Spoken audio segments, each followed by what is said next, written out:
Hello, I'm Dwight Marlow, and thank you for joining us today. We pray that this program will be a blessing to you. So now, please enjoy today's witness. He said, "Why was you in your closet?" And I said, "Well, let me start over. I was praying last night, and I went into a closet at work. I'd heard you speak about it, prayed, 4 or 5 hours, ever how long it was, and I've called into ministry. And then I said, but I don't think that I can do it." And he said, "You're not called." He said, "Your walk's not where it should be." He said, "If you had prayed all night and you had heard Christ and you had felt Christ, you would know. And you would know that he's going to speak through you. It ain't about you." He said, "Right now you're still in the way." Oh, boy. And Insightful. he just got in the car and left. I mean, I know just, you was talking to you anymore about it. I just said, all right. He said, "I was glad to hear you praying, but you don't need to go into ministry if you don't think you can do it, because it's not about you." And that was the end of the conversation. Right, as it should be, right? Yeah, and as now, that's the way it should be. Yeah, and that was pretty amazing. He was right, but what he was telling me was get closer to Christ. Yeah.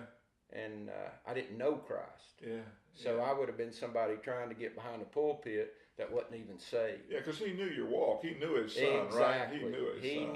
He knew that I was a preacher for that night, and that night only, because the next day I was going to go back and be marked. So right. He was pretty sharp. But now, did Jim? Interesting. My dad. I was just thinking about that. He wasn't trying to force religion on you. I don't believe. Well, he exposed you because you went and you sat there and you've told me several times, Mark, that you enjoyed church. I love church. Yeah. I loved it when I was lost as a ball on high weeds. Yeah, me too. Yeah, it's a safe haven, and everybody's nice, and it's peaceful, especially as a kid. And if you're a preacher's kid, on Christmas you got a ton of gifts, man. Everybody brought you gifts. There's a good side to that. Right? Yeah. But no, Dad didn't force me. He would. He let you make your own decision. Now he made me go to church. Right, I appreciate that. And I did too. And go to youth group and Sunday night, and I went to all the revivals, weddings and funerals. You've heard me say it before. Anything that he was at, I was at, and some of that was just because I loved Dad. I wanted to be where Dad. You're the middle child, right? Do I remember that right? Well, I say I'm the middle child, but my sister's 5 years older than me, and my brother's 13 years younger than me, so I was the baby. And when Matt was born, Sherry went to college, so I become the oldest child. It seemed like Matt was the baby. So I went from being the baby to realizing what it's like to be the older child real quick, being the example. Right. But Dad was, he always, the thing I remember about Dad that I think planted a lot of seeds was he'd say, "You're going to church," and I go, "Okay, whatever, And one night I said, "Dad, I was 18, living right here, right beside the church in the parsonage." I said, "Dad, I don't think I'm going to go to church today." And I may have shared this with you too. And he said, "Okay." He said, "Well, I'm going to go up there and be sharing the gospel and the good news, and I'm going to preach." And he said, "It's kind of hard for me to get people to realize that I want them to come to church, and I want to share the good news when my, more or less, the prodigal son's still laying down here in bed right beside the parsonage. Yeah. But you do what you want to do." I said, "Well, I'm going to stay in bed." He wasn't gone 5 minutes. I got up and took a shower. I felt so guilty, not about Christ, but guilty. I was letting my dad down. Right. So he had his ways, he was a very smart man. I wish he was around now. Just to know that I did fall in love with Jesus Christ, and he'd be a great mentor in that. Oh, Mark, you talk about that. I mean, he was trying to walk you through it as a sinner, right? But to have been there with you, to watch you blossom in the ministry, I think he would have supported everything that you do. I do too. I remember before he died, I wasn't saved, and I was going to the ball stuff, and he was like, "You need to get your heart right."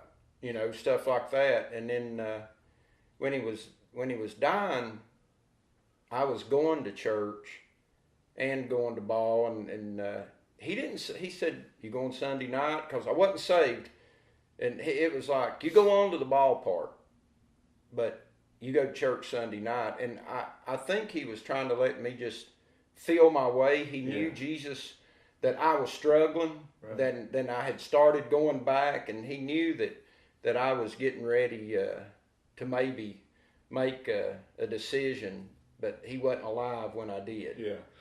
Something about your dad, and I believe this is right, Mark, that he respected you. I think you know that. He respected your strength. Oh yeah. He said that he might not be able to do it, but he thought Mark could. He's giving you credit there. Yeah. He respected your strength, and I believe from things that he has said that he thought that if you ever got it turned around, you'd be powerful for the Lord, and I think that's really what's happened. You've got it turned around, and I said when I was baptized, I said the only thing I regret is my dad wasn't here to see it. And my mother said, well, he may have already known, Dwight, so don't worry about it, And that's what it is. I mean, you're a legacy of sorts to that there. There's some time that we've got left, Mark. There's some great stories you tell, and I know you don't want to get into all of them. There was one I loved, and you may not want to do this one at all, where the guy was going to take your coat off of you. Oh. You want to tell that? I've got a couple of other things. Just in that, how we can mess up, but we can still work in the Lord. Yeah. I mean, do you mind? No, not at all. And I've got one I want to share about 2 weekends ago. I want you to tell that. You shared that with us. I was down in Florida, Fort Lauderdale. My wife was at a meeting for work, and I was on my free time, and I was running around, and after she got out of her meeting, I said, let's walk down the beach. And it was dark. It was probably 9 o'clock. I said, let's walk down here and eat, do something, whatever. Well, on the way back, it was 11 o'clock at night, and we were going through a bad part of the beach area. I did not realize there was a rough part. I shouldn't say bad, just rough part. Mm-hmm. And there was a restroom there, and my wife asked if, said, we got time for me to go to the restroom? And I said, well, hurry. I said, it's dark here. And she goes to the restroom, and I'm standing there looking around. When I turn around, there's a fellow standing about that close to my face, and he said, I want your coat. And actually, he didn't say, I want your coat. He said, I'm taking your coat. Well, the old Mark, it came out, and I was like, no, you're not going to take my coat. He said, I am going to take your coat from you. Well, I was like, I don't think that there's enough of you to take my coat. And not that he may have beat me to death, but I was standing up proud. And he said, well, I'm going to take your jacket, and there's nothing you can do about it. And I said, well, you're going to go to Fort Lauderdale Hospital. Right. Because I'm getting ready to hurt you. Now, this is a born-again Christian talk, okay? Right. I mean, a man that loves Jesus Christ. Yeah. Well, my wife comes out and sees this going on, and she stays back. Well, I'm kind of nervous that something's going to happen. Well, I always say, well, for some reason, he just walked off, but I think God had him to go on. And I walked about two or three steps up through there, and I just broke down and started crying. And my wife said, what's wrong? And I said, there's a story in the Bible about your coat, and it still bothers me. I said, I've got 100. It was a baseball jacket pullover. I said, I've got 100 of these from every team I've ever coached. Why didn't I just give him my jacket and tell him about Jesus?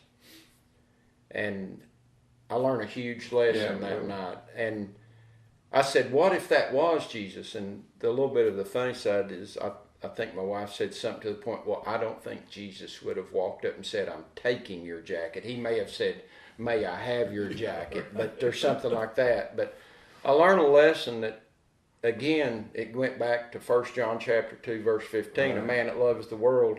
At that point in time, the pride come back out. Right, I'm going to fight. Well, I honestly believe, and there'll be some Christian people out that may not believe this, you don't have any pride. Yeah, you're not supposed to. You're humble, the opposite of proud. If something you're fussing about, or you're and they're wrong or whatever, you don't want that conflict. You want to show a loving side. Don't agree if it's something that's against Christ, but pray for that person, love that person, and don't get in these little arguments, because that's not Christ-like. Right. I battle more with pride than anything else, I think, Mark. The Lord may think it's something else that I have trouble with too, but that's the one that I'm aware of. He's probably got one of those lists like I have for me. We got to work on Dwight in these areas. Yeah. It's a big, long list. But the exciting thing was last 2 weeks ago. If you don't care, I want. No, that's great. I was going out of town to coach in Spartanburg, South Carolina. As I was walking out, I saw my Bible laying on the table, and I'd realized that the last few times I hadn't taken my Bible. Right. Just again, gotten out of the habit. I was concentrating on who we was playing, what we was doing, and I thought, well, I'm going to take my Bible. And this Bible was given to me by a baseball team in 2011 that we had won a state tournament, so they got me an FCA coaches. It said Coach's Bible. Coach edition. Yeah, it was a great Bible. I mean, it had all kinds of examples and stuff about sports, right. How to behave and everything. But anyway, I dropped it in my backpack, and as tonight I didn't bring reading glasses, I always forget my reading glasses, so there they lay, and I thought, well, I'm going to take them too. So I dropped them in my backpack.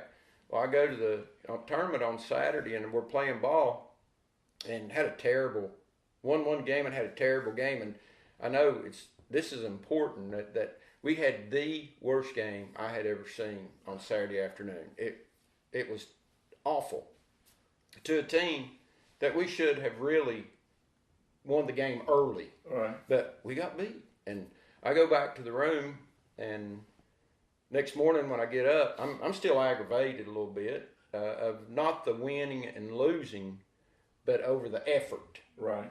So I read my Bible, and I remember I was reading about John the Baptist with his suit on and eating, his camel hair suit, eating locusts and honey, and I thought, man, that dude right there loves Jesus.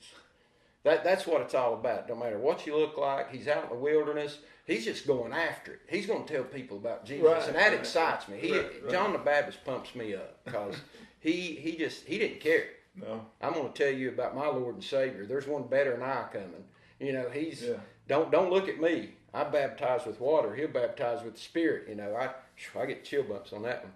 But anyway, I go to the ball. I was on my way to the ballpark, and my phone went off. So I stopped there at the convenience store, and I looked at it and it said, would you do a devotion this morning? I have never done a devotion in Spartanburg. The fellow that called me was the director. He had heard that I was a youth minister here, but he had just talked to me a little bit on the phone. We never talked about God or church or anything like that. So I just went, okay. And to be honest, I thought when I get there, they'll probably forget. Because sometimes if it's going to rain, they have to push things ahead. Well, the sky just cleared up. And I'm standing there, and the director comes up and said, are you going to do the devotions? I said, yeah. I said, what are we going to do them at? He said, I don't know. He said, I've never done this before. I said, well, we usually put all the kids on the inside of the backstop and the parents behind the backstop. He said, well, we can't do that. He said, let's just gather some people up right here. And honestly, I was thinking, this is not really well planned. Right. from your point of view. Yeah, because it's usually they're lined up, ready to go, and I'm right. thinking, Mark, don't be negative. You're going to share Jesus. Then it hit me. I don't know what I'm going to share. I don't have any clue because I didn't know. So he gathered up about 30 or 40 people, and they all stood in line and or got in a little group. And I just said, Lord, here we go. You take over. And I don't even really remember everything that was said, but we was talking about the love of the game. Don't let it be your priority. And we're going to have church here if you we was talking about if you love your child, the game, wanting to be an MVP and blah blah blah blah blah. If that stands in the way of your relationship with Jesus Christ, you do not need to be here. Right. Anything that hurts your witness or anything that keeps you from Christ needs to be gone from your life. And I looked at the parents and said, basically, if it's more important for your child to be on a certain travel team or to be the MVP, and that's your priority, then you need to go home and pray. Ooh, yeah. Strong. Because you need to go home and pray that your child does well, puts forth effort, but that you share Jesus Christ with him, or his coach shares Jesus Christ with him, and you can see Jesus Christ in his life. Surround him with Jesus. And we always use the example as our ball teams are like computers.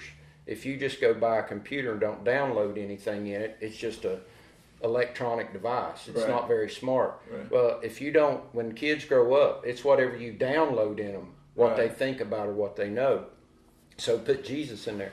So at the end of it, I said, it's never too late. I accepted Jesus Christ at the age of 45, 46, and he loves me. He died for me. He died for you.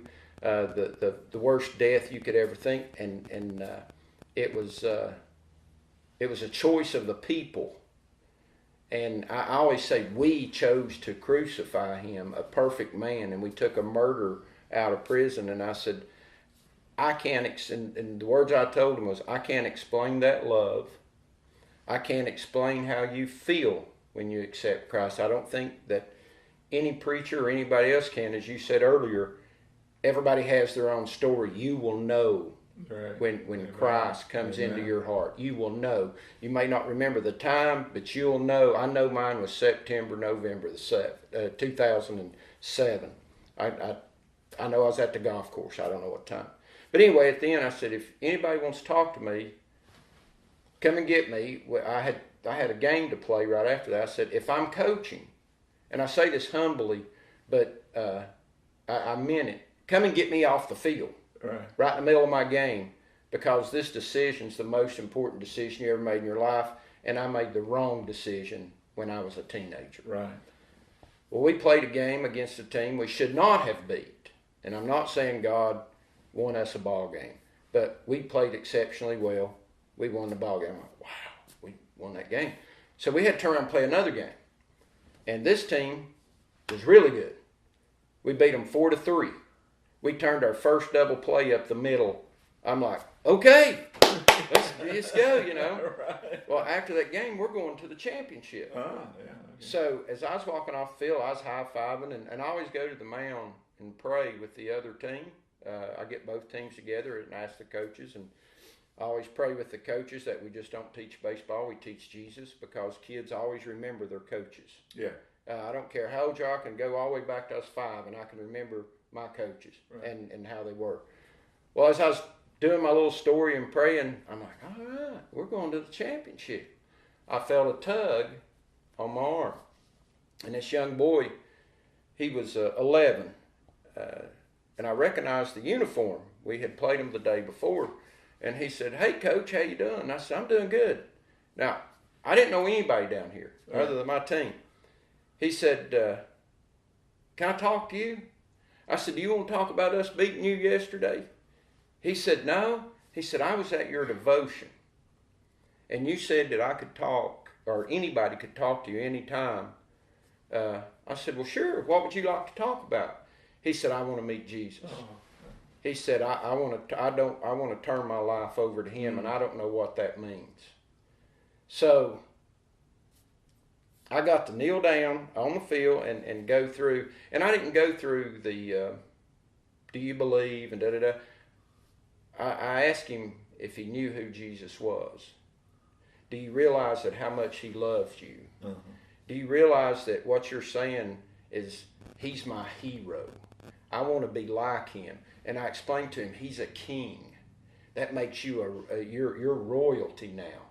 And when we have a king, you should read in your books, you bow down to him. And he is the ruler of your life. Instead of going through, say this, I wanted him to realize that this man loved him. Mm-hmm. And after it was over, and this is where I know at one time I was going to quit, other than at the very beginning when I got saved, I was going to quit coaching because of conflict with church and everything else, and being a youth minister here at church. But I went and I asked the young man, I said, do you have a preacher? He said, no. I said, do you have a youth minister? He said, no. I said, does your family go to church? He said, no. And I said, well, I would like to hear a yes on something because I don't know what to do here. And he said, I said, do you have any parents here? He went, yes. I said, well, let's go see them. Well, his mom was the only one there, and I went and shared with her what had happened. Well, she didn't really know what to say. She was like, okay. Obviously an unchurched family. That's what it seemed like. Yeah. I didn't want to say that but it seemed like, okay, my son just accepted Jesus. Well, the next thing I know, fans that were at the game from the other teams, they said, what? I said, of course, I got a little excited. I said, this young man just accepted Jesus Christ, his personal Savior. He's born again. He's got a new father. I went to the other side where they was playing, the fields are all together. Yeah. And I go, we got somebody accepting Jesus Christ over here. This is exciting. My championship game, the umpires are at the plate, flipping the coin, deciding. I said, I don't have time. I said, I told my assistant coach, I said, you go, get this thing rolling. I said, I'm going to hand him my cross. I went, I don't have any more. I didn't have one on. Uh-huh. So I went, I got to give this kid something. So I gave him that Bible. All right. And I signed it over to him and put my phone number in it. And I told him, I said, call me. And we will try to help you any way we can. As soon as I got home, they text me. And she said, we will be looking for a church. Uh-huh. And said, where are you from? And I said, Kingsport, Tennessee. And she said, do you know where Sevierville's at? And I had just told my wife, I hope I see them again. I don't know anything, if they even come to Tennessee. And she said, well, we go there on vacation. My son would like to see you again. I want to introduce my family to you. And, of course, we send back, it's not about me. It's about Christ. Right. And they're still texting. So at youth, I take a picture of the youth last week and send it to him. Says, hey, youth says, hello, brother. We love you. You're in our family. And she sends one back. And we went about a week, and I didn't hear from her. She sent me a text and said that, want to tell your wife Happy Mother's Day. So I've got to get back with her again. His name is Christopher. So keep him in your prayers. Pray for him. And it's funny we even brought this up tonight because I'm supposed to be at church here Sunday, and I canceled the baseball tournament for this weekend. Right. And it hit me on the way over here that I had told the director if I took off a weekend that I would contact him and do another devotion. So I'm kind of going, my wife don't even know that, but I'm like, well, if I get up at 4 or 5, I can get to Spartanburg. Devotions is at 8:30. They're 20 minutes, and then I can get back at least to preaching. Right. Yeah. So I'm trying to decide, I got to be obedient here. Right. Do I need to go back there? But yeah, in 2011, we had a team and we baptized 4 or 5. Goodness, Mark. Yeah, I mean, people want to hear the gospel. Yeah. They want to hear the good news. And I don't know if I'm supposed to say this or I'm going to say it anyway, I am. we're getting real complacent at church, Amen. where Amen. we worry totally about the insides of the church and the people inside the church. And it's good to worry about them. It's good to not worry, but it's good to love them. It's good to be there when they're sick. But our mission is to share the good news out there, outside the walls. Outside come here and learn. Come here and don't come here to get your battery charged. Yeah. If your battery ain't charged, then there's something wrong with your heart. Yeah. This is to learn. Yeah, there's not a lot of church going on in a lot of churches, No. Mark, but to take that out. I mean, Christ, they didn't stop in Acts. You read Acts, they don't stop to build any churches. They ain't got time. They're saving souls. They're trying to get the word. They're trying to get the good news. They're trying to fulfill that commission you talked about. Yeah. They're just trying to get it out there so people can know and come to the Lord and come to love Him. And Mark, we've talked about this. Doing that, people consider that, I guess it's not church, to take the message to a ball field. There's something inherently wrong with that, like we were talking today on the phone. Yeah, the Lord went out and got a bunch of fishermen. Right. You've got to go to them because times has changed that you're not expected to go to church. Yeah. And this is, I don't mean this negative, this is just the way it is. Be a good person, live by the checklist, and you're okay. But there's only one way to the Father, and that's through the Son. Yeah. There's no other way. There's no ifs, ands, buts about it. I tried all the other ways. Yeah. There's no joy in it. No. There's no peace in it. And I've been thinking about, Philippians, where all things are possible through Christ. Right. I've been thinking of that statement or that scripture where people go, well, I can make this ball team, or I can make an A. I can do that, I can be this, or I can be that. I don't think that's what it means. It doesn't mean that to me. It means once you get born again, things are going to happen in your life. Yeah. And they're not all good. No. I mean, look at Jesus. He got crucified. Yeah. And the only way you can get through this world with the things you're going to go through, like the shooting today, the only way you can get through it is through Jesus Christ. Yeah. There is no other gospel. No. None. That we can be saved. That's exactly right. Mark, we're going to have to go, buddy. We can talk for hours, right? It's always a pleasure to be with you, buddy. And I love your fire. I love that. I say that you are that force of nature, and we appreciate it, buddy. We just ask that the Lord continue on you with you and on you in your ministry there. And we'd just like to say that we appreciate everyone that was here with us tonight, and we just ask that the Lord would continue to be with us and keep us until we can be together again. In Jesus' name we give all thanks. Amen.